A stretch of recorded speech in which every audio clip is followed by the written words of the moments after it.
രാഹുൽ ഗാന്ധിയുടെ സ്ഥാനാർത്ഥിത്വത്തോടെ ദേശീയ ശ്രദ്ധയാകർഷിച്ച മണ്ഡലമായ വയനാട്ടിൽ ഈസി വാക്ക് ഓവറിന് UDFും വിട്ടുകൊടുക്കാൻ ഒരുക്കമില്ലാത്ത മറ്റ് രണ്ട് മുന്നണികളും പൊരിഞ്ഞ പോരാട്ടത്തിലാണ്. 2019 പൊതു തെരഞ്ഞെടുപ്പുകളിൽ കേരളത്തിലെ ഉയർന്ന ഭൂരിപക്ഷമായിരുന്നു രാഹുൽ ഗാന്ധി വയനാട്ടിൽ നേടിയത്. കഴിഞ്ഞ തവണ LDF സ്ഥാനാർത്ഥിക്ക് 2,74,597 NDAക്ക് 7,88,816 വോട്ടുകളും കിട്ടിയിരുന്നു. മലപ്പുറത്ത് 2014 അഹമ്മദ് നേടിയത് 2,37,031 വോട്ടുകളാണ്.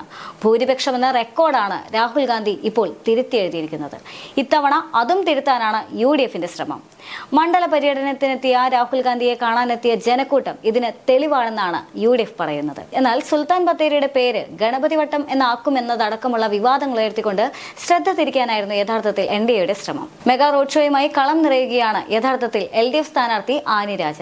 ദേശീയ നേതാവിന്റെ തിരക്കുകൾ ഉള്ളതിനാൽ മണ്ഡലത്തിൽ നേരിട്ട് സജീവമാകാൻ രാഹുൽ ഗാന്ധിക്ക് കഴിയാത്തതിന്റെ പ്രശ്നങ്ങൾ തീർക്കുവാൻ വേണ്ടിയാണ് UDFന്റെ വയനാട്ടിലെ ശ്രമം. അവസാന ഘട്ടത്തിൽ കുടുംബ സംഗമങ്ങളിലായിരുന്നു മുന്നണികൾ കൂടുതൽ ശ്രദ്ധ കേന്ദ്രീകരിച്ചിരുന്നത്. സ്ക്വാഡ് പ്രവർത്തനവും സജീവമായിരുന്നു.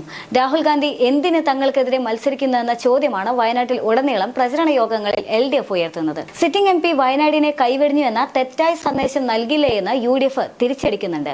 ഇന്ത്യ മുന്നണിയുടെ ദേശീയ നേതാക്കളായ രാഹുൽ ഗാന്ധിയും ആനി രാജയും ഡൽഹിയിൽ ദോസ്തും അതേസമയം വയനാട്ടിൽ ഗുസ്തിയുമാണെന്നാണ് NDA പ്രചരിപ്പിക്കുന്നത്. ഇതിനെല്ലാം പുറമെ പ്രചരണ വിഷയങ്ങൾ ഏറെയുണ്ട് വയനാട്ടിൽ. വന്യജീവി ശല്യം, വികസന മുരടിപ്പ്, പൗരത്വ നിയമ വിവാദം, കാർഷിക പ്രതിസന്ധി, വരൾച്ച, മണിപ്പൂർ കലാപം എന്നിവയെല്ലാം തന്നെ വയനാട്ടിലെ സജീവ ചർച്ചാ വിഷയമാണ്. ആദിവാസികളെ പേരുമാറ്റി വനവാസികൾ എന്ന് അധിക്ഷേപിച്ച ചില നിലപാടിനെതിരെയും ഇടത് വലത് മുന്നണികൾ ഇപ്പോൾ സജീവമായി രംഗത്തുണ്ട്. രാഹുൽ ഗാന്ധിയുടെ റാലിയിൽ ലീഗിന്റെ കൊടി ഒഴിവാക്കിയതും ഇടതുമുന്നണി ചർച്ചാ വിഷയമാക്കുന്നുണ്ട്. BJPയെ പേടിച്ചുകൊണ്ട് ലീഗിന്റെ കൊടി മാറ്റുന്നവർ എങ്ങനെ ഫാസിസ്റ്റ് വിരുദ്ധ പോരാളികളാകുമെന്നതാണ് ഇടതിന്റെ ചോദ്യം. രാജ്യമാകെ ശ്രദ്ധിക്കുന്ന പോരാട്ടമാണ് യഥാർത്ഥത്തിൽ ഇക്കുറിയും വയനാട്ടിൽ നടക്കുന്നത്.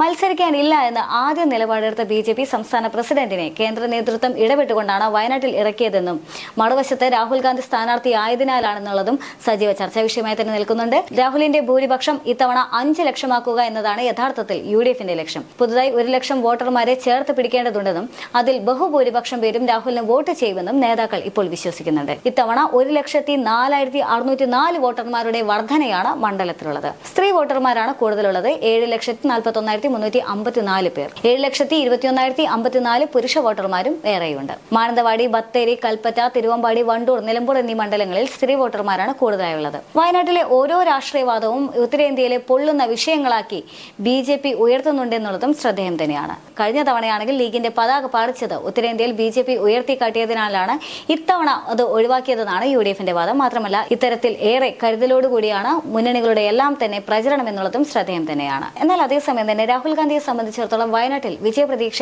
ഏറെയാണ്. യഥാർത്ഥത്തിൽ രാഹുൽ ഗാന്ധിക്ക് ഇത്തവണ എത്ര ഭൂരിപക്ഷം കിട്ടും എന്നുള്ളൊരു ആശങ്ക മാത്രമേ യഥാർത്ഥത്തിൽ UDFനെ സംബന്ധിച്ചിടത്തോളം ഉള്ളൂ. അതുകൊണ്ട് തന്നെ ഭൂരിപക്ഷം ഉയർത്തുക എന്ന് പറയുന്ന വലിയൊരു കടമ്പ ആ കടമ്പയുമായി മുന്നോട്ട് പോവുകയാണ് UDF ചെയ്യുന്നത്. പക്ഷേ ഇന്ന് പ്രചരണത്തിന് രാഹുൽ ഗാന്ധിക്ക് എത്താൻ സാധിക്കാത്തത്, അതും തെരഞ്ഞെടുപ്പിന് ഏതാനും ദിവസങ്ങൾ മാത്രം ശേഷിക്കെ പരസ്യ പ്രചരണത്തിനായി ആകെ 3 ദിവസങ്ങൾ മാത്രം മുന്നിലുള്ള ഈ സാഹചര്യത്തിൽ രാഹുൽ ഗാന്ധിക്ക് ഇന്ന് പ്രചരണത്തിന് എത്താൻ സാധിക്കാത്തത് UDFനെ സംബന്ധിച്ചിടത്തോളം ചെറിയൊരു ആശങ്കയുണ്ടാക്കുന്നുണ്ട്. രാഹുൽ ഗാന്ധിയുടെ ഈ അഭാവം യഥാർത്ഥത്തിൽ അതൊരു തിരിച്ചടിയാകാനുള്ള സാധ്യതയാകുമോ എന്നുള്ളൊരു ഭയവും യഥാർത്ഥത്തിൽ UDFനെ സംബന്ധിച്ചിടത്തോളം ഉണ്ട്. രാഹുൽ ഗാന്ധിക്ക് ചെറിയ ശാരീരിക അസ്വസ്ഥങ്ങൾ മൂലം ഇന്ന് എത്തിച്ചേരാൻ സാധിക്കുകയില്ല എന്ന് അറിയിപ്പ് വന്നതോടുകൂടി പ്രചരണത്തിൽ അദ്ദേഹത്തിന്റെ അഭാവം എങ്ങനെ നികത്താമെന്നുള്ളൊരു വലിയൊരു ചർച്ച യഥാർത്ഥത്തിൽ UDFന്റെ ഭാഗത്തു നിന്നുണ്ടായിരുന്നു. മാത്രമല്ല ബാക്കി 2 മുന്നണികളുടെ ഭാഗത്തു നിന്നും സജീവമായ പോരാട്ടം നടക്കുകയാണ്. ഈ സാഹചര്യത്തിൽ UDFൽ പ്രത്യേകിച്ചും രാഹുൽ ഗാന്ധിക്ക് അവിടെ എത്താൻ സാധിക്കുന്നില്ല എന്നുള്ളത് വളരെ ശ്രദ്ധേയം തന്നെയാണ്. മാത്രമല്ല രാഹുൽ ഗാന്ധിക്ക് പലപ്പോഴും ഇത്തരത്തിൽ വയനാട്ടിൽ സജീവമായി ഇടപെടാൻ സാധിക്കുന്നില്ല എന്ന് പറയുന്ന വിമർശനം ഉയർന്നു നിൽക്കുന്ന സാഹചര്യത്തിലാണ് തെരഞ്ഞെടുപ്പിന് ദിവസങ്ങൾ മാത്രം മുന്നിലുള്ള സാഹചര്യത്തിൽ അദ്ദേഹത്തിന്റെ ഒരു അഭാവം വരുന്നത്. ഇതൊരു പക്ഷേ ഈ തെരഞ്ഞെടുപ്പിൽ തിരിച്ചടിയാകാനുള്ള സാധ്യത ഏറെയാണ് എന്ന് പറയുന്ന വലിയൊരു ആശങ്ക യഥാർത്ഥത്തിൽ ഇപ്പോൾ UDFനെ സംബന്ധിച്ചിടത്തോളം അഭിമുഖീകരിക്കുന്നുണ്ട്.